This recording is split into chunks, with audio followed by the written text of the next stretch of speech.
만약 1000명의 사람에게 세모지 영상을 보여줬는데 단 한 명도 구독을 해주지 않는다면 어떨까? 생각만 해도 기운이 쫙 빠집니다. 그런데 레시피를 팔기 위해 1008번이나 거절당하고도 1009번째 도전하여 마침내 성공을 이뤘다고 알려졌으며 전 세계적으로 2400개 이상의 매장을 세워 세계에서 매장이 가장 많은 프랜차이즈 4위에 꼽힌 브랜드가 있습니다. 과거 켄터키 프라이드 치킨이었던 KFC. 그런데 내용을 정리하다 보니 저 1009번 도전 스토리는 좀 과장된 이야기라는 것을 알게 되었습니다. 자세한 이야기는 뒤에서 다시 하기로 하고, 어쨌든 커넬 샌더스 할아버지의 인생이 아주 다사다난했음은 틀림없습니다. 이번 브랜드 백과사전은 KFC에 대한 이야기입니다.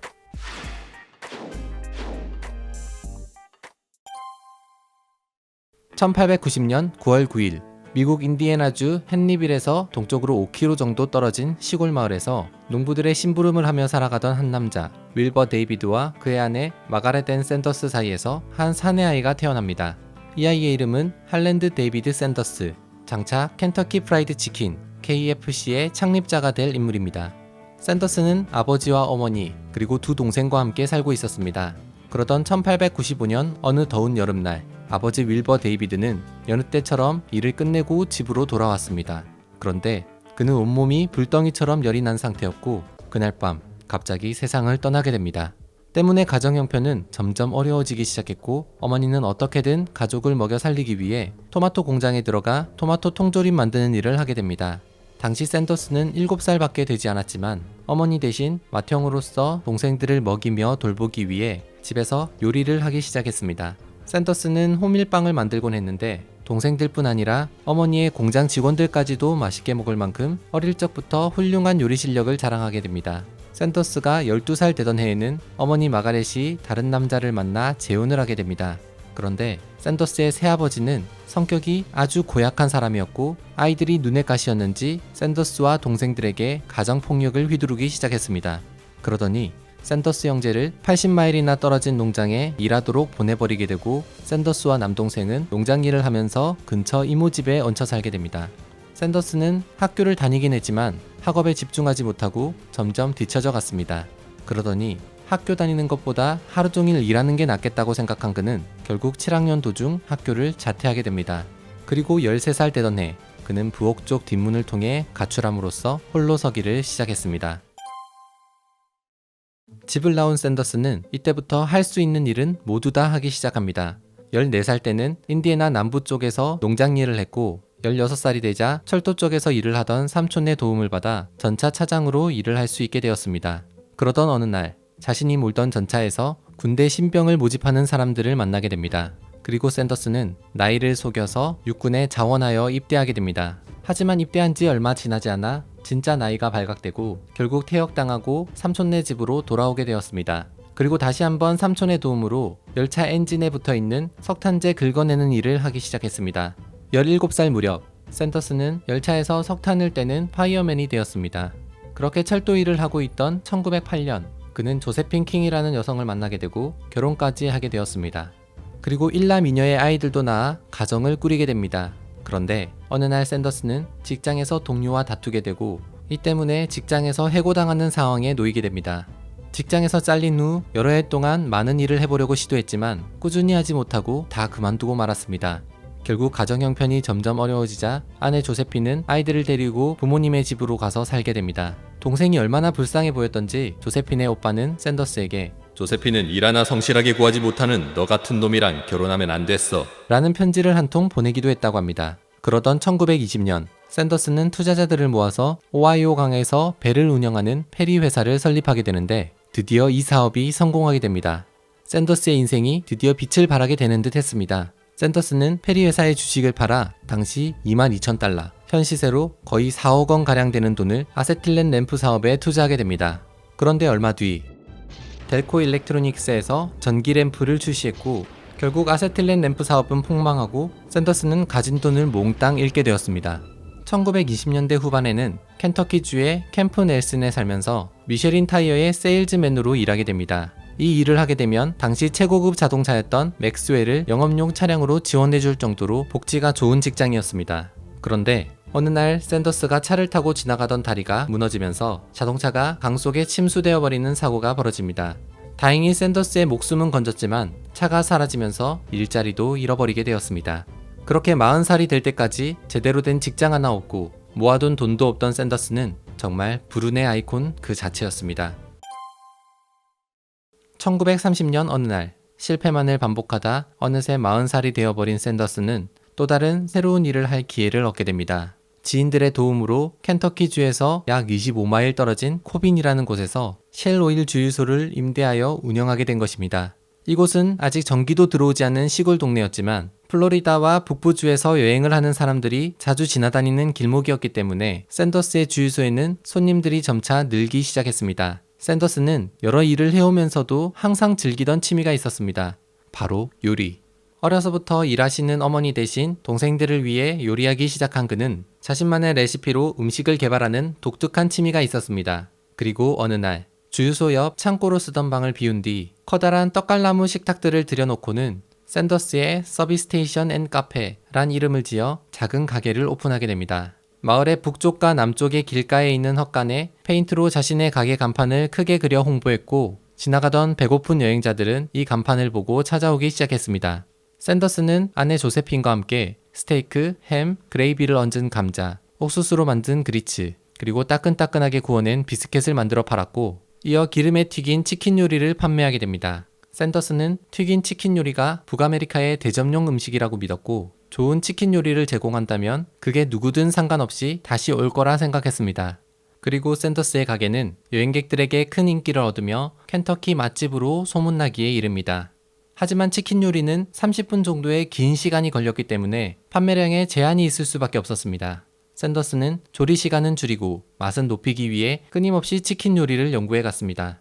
한편 샌더스의 주유소 인근에서 다른 주유소를 운영하던 매트 스튜어트라는 사람이 있었습니다. 어느 날 스튜어트는 경쟁 주유소에 대한 불만으로 샌더스가 붙여놓은 광고를 자신의 주유소 표지판으로 바꿔 그려놓았습니다. 어이가 없었던 샌더스는 쉘 오일 매니저 2명과 함께 스튜어트를 찾아가게 되는데 스튜어트는 흥분하기 시작하더니 결국 쉘 오일 매니저 중 한 명인 로버트 깁슨을 향해 총을 쏴 살해하게 됩니다. 샌더스는 스튜어트를 향해 총을 쐈고 스튜어트의 어깨에 부상을 입히는 것으로 다행히 총격전은 끝이 났습니다. 그리고 스튜어트는 살인 혐의로 18년형을 받게 됩니다. 본의 아니게 경쟁자가 사라진 샌더스의 가게는 점점 더 손님들이 많아지기 시작했습니다. 1936년 켄터키 주지사였던 루비 라프는 켄터키주의 지역 음식을 만드는 데 큰 기여를 하고 여러 지역 봉사를 해온 샌더스의 공로를 인정하며 코넬이라는 켄터키에서 수여하는 최고의 명예훈장을 수여하게 됩니다. 샌더스는 레스토랑 사업을 본격적으로 할 필요가 있다는 것을 깨닫고 1937년 주유소의 가스펌프를 없앤 후 레스토랑 샌더스 카페를 오픈하게 됩니다. 그리고 그해 샌더스는 여행객들이 편히 쉬어갈 수 있는 작지만 럭셔리한 모텔도 함께 운영하게 되었습니다. 그런데 1939년 11월 그의 레스토랑과 모텔에 불이 나면서 허망하게 사라졌습니다. 불운의 사나이 샌더스는 다시 한번 마음을 다잡고 140석 정도의 레스토랑과 모텔을 새로 짓게 됩니다. 요리에 대한 연구도 쉬지 않고 계속했습니다. 1940년 어느 날 샌더스는 압력솥이란 신문물을 발견하게 됩니다. 압력솥은 높은 온도와 압력을 이용하여 야채를 요리하는 새로운 기구였는데 이것이 닭고기를 빠른 시간 안에 튀겨낼 수 있는 열쇠가 아닐까 하는 궁금증이 생겨났습니다. 벌타, 샌더스가 자신이 애정하는 압력솥에 붙여준 별명입니다. 샌더스는 벌타의 압력 조절 밸브를 따라 기름을 넣어 튀겨도 안전할 수 있도록 만든 뒤 불의 온도, 튀긴 기름, 여러 종류의 밀가루와 시즈닝, 다양한 양념장 등을 여러 해 동안 실험하고 또 실험했습니다. 그리고 1940년 7월 마침내 약 8분 만에 닭을 맛깔스러운 골드 브라운 색상으로 노릇노릇하게 튀겨내는 자신만의 시스템을 개발하는 데 성공했습니다. 소금, 후추를 포함한 11가지의 다양한 허브와 향신료로 만든 시크릿 레시피도 만들어냈습니다. 또한 치킨을 튀긴 후 기름에 남겨지는 튀김가루를 이용해 자신만의 크래클링 그레이비 소스도 발명했습니다. 샌더스의 치킨은 얼마나 맛있었던지 점점 입소문을 타며 판매량도 점점 늘어났습니다. 샌더스는 다른 조미료를 넣는다면 더 맛있을 거라 생각했지만 쉽사리 시도할 수는 없었습니다. 혹시나 지난번 치킨 맛을 기대하고 온 사람들이 맛이 달라지면 싫어할 거라는 두려움 때문이었습니다. 그러던 1941년 어느 날 켄터키에 있는 호수, 컴벌랜드 호수에서 운영하던 보트 여행객을 대상으로 500인분의 치킨 디너 주문이 들어오게 되었습니다. 평상시처럼 치킨을 튀기기만 하면 됐지만 샌더스는 이번이 새로운 레시피를 테스트할 아주 좋은 기회라고 생각했습니다. 이 손님들은 우리 가게 단골 손님도 아닐 뿐더러 내 치킨 요리를 전혀 알지 못하지. 새로운 조미료로 만든 치킨을 맛보여줘야겠어. 샌더스는 그렇게 새로운 레시피 반죽으로 치킨을 튀기게 됩니다. 그런데 그날 조리된 치킨이 샌더스 인생 최고의 치킨이 되었고 이후 레시피를 절대 바꾸지 않았다고 합니다. 샌더스의 가게를 찾는 사람들도 이 치킨을 즐기기 시작했고 할랜드 샌더스의 켄터키 프라이드 치킨이라 불렀습니다. 샌더스는 이 켄터키 프라이드 치킨 덕분에 이제 안정적인 생활을 할 수 있게 되었습니다. 그러던 1941년 12월 7일 52세가 된 샌더스가 가족과 둘러앉아 라디오로 음악을 듣던 중 일본군에 의해 진주만이 공습당했다는 뉴스를 듣게 됩니다. 그리고 미국은 2차 세계대전에 참전하게 되는데 전쟁의 영향으로 샌더스의 레스토랑에는 발길이 뚝 끊어졌고 가게 경영이 점점 어려워지면서 샌더스는 또다시 위기를 맞이해야 했습니다. 전쟁이 끝난 뒤 샌더스에게는 많은 변화가 일어났습니다. 1947년 아내 조세핀과 이혼했으며 2년 뒤인 1949년 샌더스는 오랫동안 자신의 비서로 있었던 클라우디아 레딩턴과 재혼하게 됩니다. 같은 해 켄터키 주지사였던 로렌스 웨더비로부터 다시 한번 코넬이란 명예대령 호칭을 수여받게 되는데 샌더스는 이때부터 자신을 코넬 샌더스라고 소개하기 시작했고 켄터키 스타일의 넥타이가 달린 검은 버크 양복을 입고 자신의 스타일을 갖추기 시작했습니다. 그리고 그는 은퇴 이후의 삶을 대비하기 시작했습니다. 샌더스가 오랫동안 운영해왔던 주유소 사업은 프랜차이즈 형태로 운영 중이던 사업체였기 때문에 샌더스는 자연스럽게 프랜차이즈의 개념을 깨닫게 되었고 자신이 개발한 치킨 요리를 프랜차이즈화한다면 노년의 안정적인 삶을 살 수 있을 거라 생각했습니다. 그렇게 그는 포드 자동차 트렁크에 맞춤형 보일러, 향신료, 밀가루, 기름, 닭고기를 담은 아이스박스를 싣고 아내 클라우디아와 함께 켄터키 지역을 여행하며 레시피를 팔러 다니기 시작했습니다. 그들은 여러 식당을 돌아다니며 직접 치킨 요리를 만들어주면서 레시피 제휴 계약을 제안했지만 그 당시는 압력 프라이기가 너무 위험해 보였고 유지보수도 많이 필요해 보였기 때문에 번번이 거절당했습니다. 아마도 이 이야기가 조금 과장되면서 1008번 거절당했다는 이야기가 나온 듯합니다. 확인해 본 바에 따르면 1979년 샌더스의 둘째 부인 클라우디아가 트리니티 내셔널 브로드캐스팅과 한 인터뷰에서 이런 이야기를 합니다. 저도 할랜드의 치킨 요리가 첫 계약을 하기까지 19번 걸렸다는 얘기를 종종 들었어요. 제가 그 말도 안 되는 루머를 끝내겠어요. 1009번은 아니에요. 하지만 600에서 790번 사이 정도는 될 거예요. 어쨌든 이렇게 프랜차이즈 계약을 위해 켄터키를 넘어 미국 곳곳을 여행하던 샌더스는 1951년이 되자 잠시 여행을 멈추게 됩니다. 8월에 있을 켄터키 주 상원의원 선거에 출마하기 위해서였는데 프랜차이즈 사업이 잘 안 될 수도 있었기 때문에 노후를 위해서 의원이 되는 것도 좋은 방법이라 생각했습니다. 하지만 아쉽게도 근소한 차이로 낙선하게 되면서 샌더스는 프랜차이즈 사업을 더더욱 포기할 수 없게 되었습니다. 1952년 어느 날 62살의 샌더스는 시카고 대학에 있는 레스토랑 단기 코스를 듣게 되었습니다. 그리고 같은 반에 한 젊은이를 눈여겨보게 됩니다. 그의 이름은 피트 하먼. 반 학생들은 수업이 끝나면 파티나 클럽에 놀러가기 일쑤였는데 하먼은 담배도 안 피우고 술도 안 마시는 유일한 학생이었습니다. 마음이 잘 맞았던 샌더스와 젊은 청년 하먼은 수업이 끝나면 레스토랑 맛집 투어를 다니며 음식과 식품 사업에 대한 토론을 이어갔습니다. 그렇게 단기 코스 수업이 끝이 났지만 두 사람은 연락을 주고받았습니다. 그러던 중 샌더스는 하먼이 24,000달러를 들여 자신의 드라이브인을 개조하여 레스토랑을 만들었다는 소식을 접하게 되었습니다. 샌더스는 하먼의 레스토랑이 너무너무 궁금해서 1952년 말 그가 있는 유타주의 솔트레이크 시티를 방문하게 됩니다. 그리고 하먼에게도 자신의 시크릿 치킨 레시피에 대해 이야기하는데 12년 동안 레스토랑 경영을 하면서도 치킨 요리라고는 한 번도 팔아본 적 없던 하먼은 그냥 듣는 둥 마는 둥 한 태도였습니다. 하먼은 멀리서 자신을 찾아온 샌더스에게 저녁 식사를 대접할 계획이었는데 샌더스는 그런 하먼에게 이렇게 이야기했습니다. 하먼, 날 거기 데려가는 대신 내가 만든 치킨 한번 잡숴봐. 내가 진짜로 맛있게 만들어줄게. 그리고 네 식당 직원들이랑 네 와이프, 다른 사람들도 한번 먹어보고 평가해줘.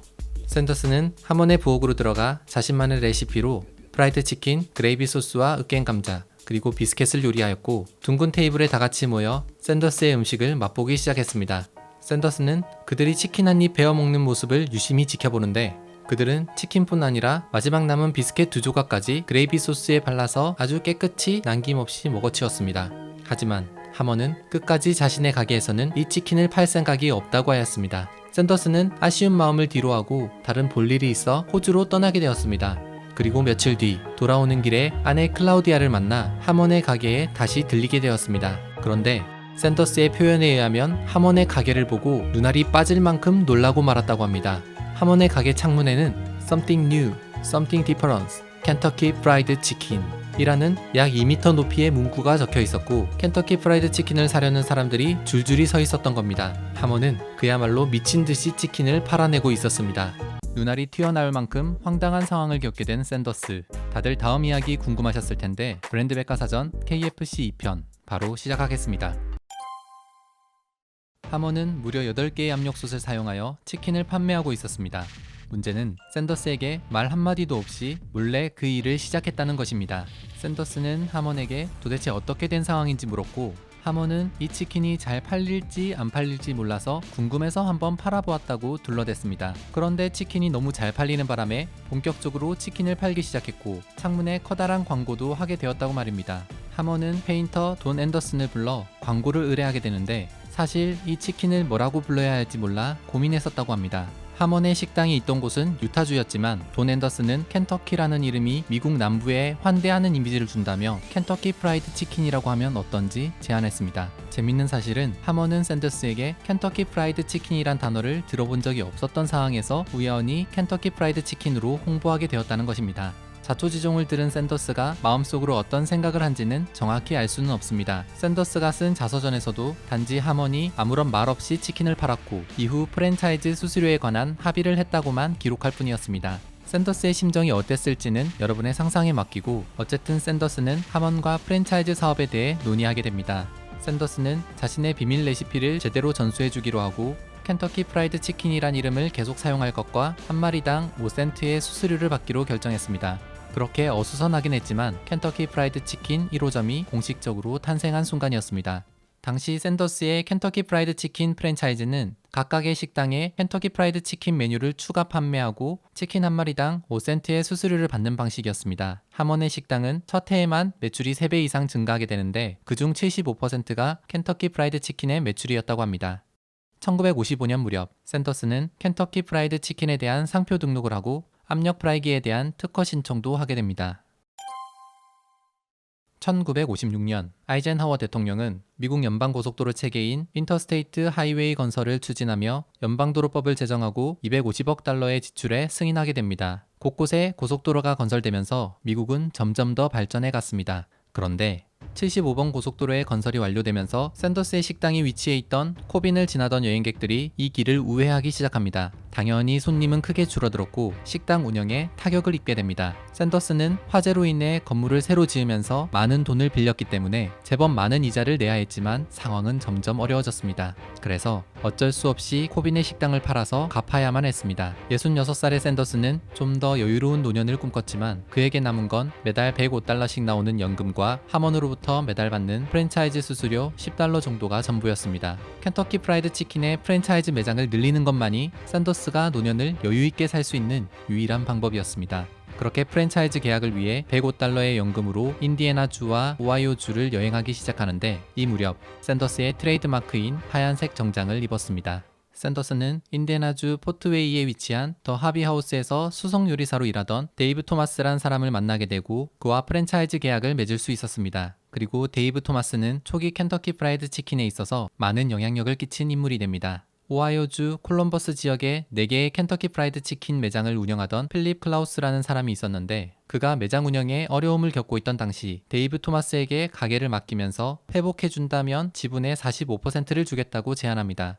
데이브 토마스는 잘 팔리는 메뉴 위주로 가게를 운영하면서 브랜드 고유의 버킷 디자인을 대형 회전 간판으로 제작해 설치했고 이 마케팅이 성공을 거두며 지분 45%를 받게 됩니다. 이후 이 대형 회전 간판은 전국적으로 보급되었고 샌더스는 토마스에게 레스토랑 운영에 대한 노하우까지 많이 알려주며 관계를 유지해 나갔습니다. 훗날 토마스는 웬디스라는 햄버거 프랜차이즈를 설립하여 큰 성공을 거두게 됩니다. 어쨌든 샌더스는 더 많은 프랜차이즈 계약을 위해 계속해서 여행했고 그 거리가 약 20만 마일, 32만 킬로미터 이상 되었다고 합니다. 그렇게 1956년 말에는 8군데 정도였던 매장이 1960년도에는 약 200개가 되더니 1963년에는 600개 이상의 매장에서 켄터키 프라이드 치킨을 판매하며 무섭게 성장해 갔습니다. 1957년 어느 날 하먼은 자신의 가게를 찾아온 한 판매원으로부터 바구니를 하나 구매하게 되었습니다. 사실 구매 당시에는 어디에 쓸지 정하진 않았었지만 하먼은 14조각의 켄터키 프라이드 치킨과 으깬 감자, 그레이비 소스를 이 바구니에 한꺼번에 담아서 3.5달러에 판매했습니다. 그리고 이 상품 덕분에 가게 매출이 올라가기 시작했고 하먼은 이것을 패밀리 버킷이라 부르며 홍보했습니다. 당시 주부들은 일주일 중 한 끼라도 식사 준비를 쉬기 위해 잘 차려진 음식을 집으로 사가는 분위기가 증가하고 있었습니다. 그래서 3.5달러만 있으면 가족들이 맛있는 치킨 요리를 즐길 수 있었던 패밀리 버킷은 출시되자마자 최고의 인기 메뉴가 되고 KFC의 트레이드 마크 중 하나로 자리 잡게 됩니다. 또 하나의 트레이드 마크는 KFC의 슬로건인 It's Finger Licking Good. 하먼은 자신의 레스토랑을 더욱 성장시키기 위해 TV 광고를 하기로 결정했습니다. 그런데 당시 뇌졸중 증상이 있었던 하먼은 말을 명확히 할 수 없는 상태였습니다. 그래서 레스토랑 매니저였던 켄 할보우가 대신 광고에 출연하게 됩니다. 하지만 하먼은 TV 출연 욕심이 있었기 때문에 화면의 배경으로 출연해 치킨을 먹기로 했고 광고는 무사히 방송되었습니다. 그런데 광고를 본 한 여성이 방송국에 전화를 해서는 화를 내며 항의했습니다. 그 이유는 하먼이 자꾸 손가락을 핥고 있었기 때문입니다. 이 이야기를 전해들은 레스토랑의 매니저는 Well, it's finger licking good. 글쎄요, 이게 손가락 핥기 참 좋아요. 라고 대답했다고 합니다. 그리고 이것이 켄터키 프라이드 치킨의 슬로건이 되었습니다. 이후 2006년 Follow Your Taste, 2010년에는 So Good로 바뀌긴 하지만 부분적으로 It's finger licking good은 계속 사용되고 있습니다. 또 한 가지, KFC의 상징인 샌더스의 얼굴도 얼떨결에 만들어졌습니다. 사실 샌더스는 어떤 사물에 자신의 얼굴을 사용하는 것을 별로 좋아하지 않았던 사람이었습니다. 그런데 인디애나주에 있는 한 가맹주가 전국적인 광고를 만든 적이 있던 자신의 처남에게 샌더스의 얼굴을 선으로 그려달라고 요청한 것입니다. 그 가맹주는 비용이 들어가지 않을 거라고 했지만 샌더스는 비싸봤자 1200에서 1500달러 정도 하겠지라고 생각하며 청구서를 달라고 했습니다. 그런데 청구서를 보니 그 그림 한 장에 8000달러나 됐던 겁니다. 샌더스는 이 비용을 지불해야 한다면 이건 반드시 사용해야 한다고 생각했고 그렇게 샌더스의 얼굴은 로고의 한 부분이 되어버렸습니다. 불운의 사나이였던 샌더스는 어느새 74살의 나이가 되었고 성공한 프랜차이즈의 주인이 되어 있었습니다. 하지만 아주 빠른 속도로 매장의 수가 늘어나고 치킨을 교육해야 할 사람들도 점점 더 많아지자 관리해가는 것이 힘에 부치기 시작했습니다. 그러던 어느 날 샌더스는 브리테니커 백과사전 판매 사업으로 성공을 거둔 젊은 사업가 존 브라운 주니어를 만나게 되고 회사 인수에 대한 얘기를 나누게 됩니다. 샌더스는 200만 달러의 금액을 요구하게 되는데 브라운은 자금이 부족했기 때문에 잭 메시와 함께 공동으로 인수하기로 결정했습니다. 그렇게 1964년 켄터키 프라이드 치킨은 존 브라운 주니어와 잭 메시에게 넘어가게 됩니다. 그런데 이 거래에는 한 가지 조건이 더 있었습니다. 샌더스에게 남은 여생 동안 계속해서 브랜드의 품질 관리를 담당해주고 홍보대사로서 열심히 활동해달라는 조건으로 연봉 4만 달러를 주겠다고 한 것입니다. 샌더스는 회사를 팔았지만 대신 평생 직장이 생겨버렸습니다.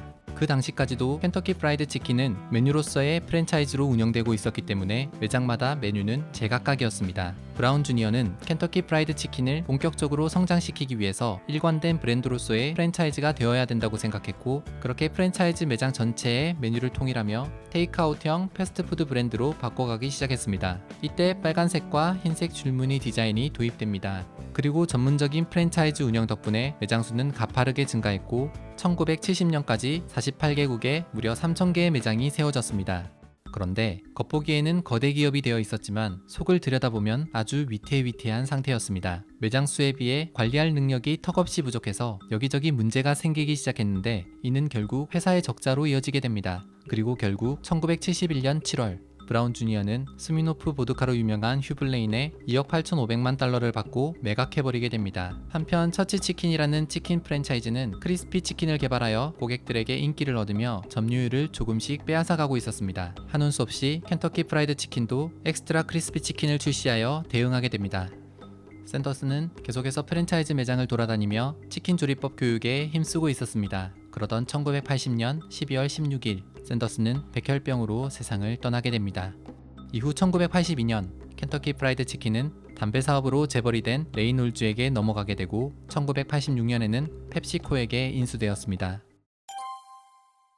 제가 앞에서 KFC란 단어를 사용하지 않은 이유는 1991년이 되어서야 켄터키 프라이드 치킨이 공식적으로 KFC란 이름으로 바꾸게 되기 때문입니다. 그런데 40년가량 사용해온 이 이름을 바꾸게 된 이유가 몇 가지 있습니다. 1990년 켄터키주에서 갑자기 켄터키라는 단어를 상업적으로 사용할 경우 주정부에 라이센스 비용을 지불하게 한 법이 생겨난 것입니다. 게다가 당시 비만이 사회적 문제로 대두되고 있었고 프라이드라는 단어가 부정적인 이미지를 준다는 생각이 많았습니다. 그래서 라이센스 비용도 지불하지 않으면서 부정적인 단어도 사용하지 않고 그렇다고 너무 이질감이 생기지 않도록 켄터키 프라이드 치킨의 이니셜을 따 KFC로 바꾸게 된 것입니다.